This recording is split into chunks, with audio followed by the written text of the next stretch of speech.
Alas 11 na nga ng gabi, habang nag-ML ako dito, bigla na lang nang iistorbo si Mimers. Nagugutom daw siya at gusto niya ipagluto ko pa siya. Nagugutom ako? Ano, bitch? Baka naman, nagugutom na ako. Utuan mo ako. Ano ba yun? Naglalaro ako, istorbo ka. Sige na. 900k followers na ako sa TikTok, tapos di mo pa ako lulutuan. Well, 900k ka na? Oo. Sige, tapos ko lang ito nilalaro ko, tapos magluluto ako.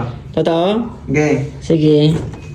Pagkatapos ko mag-ML, dumiretso na ako sa kusina para magluto. Kinuha ko lang tong binili kong hipon para linisan. Bali ganito ko nga pala nilinisan tong hipon. Tinusok ko lang yung bandang likod at hinila ko tong bituka. Inulit-ulit ko nga lang tong process na to hanggang sa malinisan ko na lahat. Matapos ko matanggalan ng bituka, ginupit ko lang yung sungay pati yung ibang kamay. Matapos ko malinisan yung hipon, nilagay ko muna sa freezer bago ko balatan tong mga bawang. Pinitpit ko na nga to isa-isa para mas mabilis ako sa pagbabalat. Matapos ko mabalatan isa-isa, ito sinimulan ko ng paghihiwa. Bahit sobrang daming bawang nga pala yung hiniwa ko dito at nagdagdag ako ng sibuyas. Bali butter garlic shrimp nga pala, pati spaghetti yung naisipan kong lutuin kasi nga 900k followers na si Mimers. Ewan ko ba dito sa nagpaluto sa akin, puro ML, ayaw kong tulungan. Sinimulan ko na nga pagluluto dito. Bali naglagay lang ako ng ganito kadaming butter. Habang hindi pa nga natutunaw yung butter, nilagay ko na itong sobrang daming bawang. Baka kasi pag hinintay ko pang matunaw yung butter, masunog na yung butter bago pa maluto yung bawang. Nung medyo luto-luto na nga yung bawang, naglagay na ako dito ng oyster sauce pang palasa. Tapos ketchup, optional lang. Nung malapit na nga mag golden brown yung bawang, nilagay ko na tong hipon. Naglagay din ako dito ng Sprite,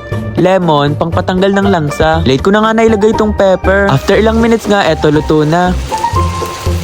Sinalan ko nga lang siya dito sa bowl kasi magluluto pa tayo ng spaghetti. Sinalan ko na nga tong kawali para magpakulo ng tubig. Maglalagay din ako ng asin at mantika para hindi siya masyado magdikit-dikit. Nung kumukulo na nga siya, nilagay ko na tong pasta. Habang hinihintay nga maluto yung pasta, eto si Mimers, nagra-rank game pa. Naluto ko na nga yung pasta kaya naman itong spaghetti sauce naman yung lulutuin ko. Naglagay lang ako ng mantika at hinintay itong uminit. Nung mainit na nga yung mantika, sinumulan ko na yung pagpiprito dito sa mga hotdog. Matapos ko nga ito iprito, sinalin ko muna sa isang lalagyan. Tsaka ako nga sinumula ng pagigisa ng bawang at sibuyas. Bali corn beef at sardinas nga pala ang ilalahok ko dito sa spaghetting to. Okay na to kasi hindi naman tumulong si Mimers sa pagluluto. Habang ginigisa ko nga yung corn beef, nilagyan ko na to ng pampalasa. Nung medyo toasted na, tsaka ko inilagay tong sauce. Inilagay ko na rin yung sinet aside kong hotdog kanina. Tapos itong all-purpose cream para mas maging creamy yung spaghetti natin. Habang inahalo ko nga to, nag-enjoy ako kasi nagbe-blend yung kulay niya. Hinintay ko nga lang tong kumulo, tsaka ko sinalin tong pasta. Maya-maya nga naluto na ang ating spaghetting sardinas.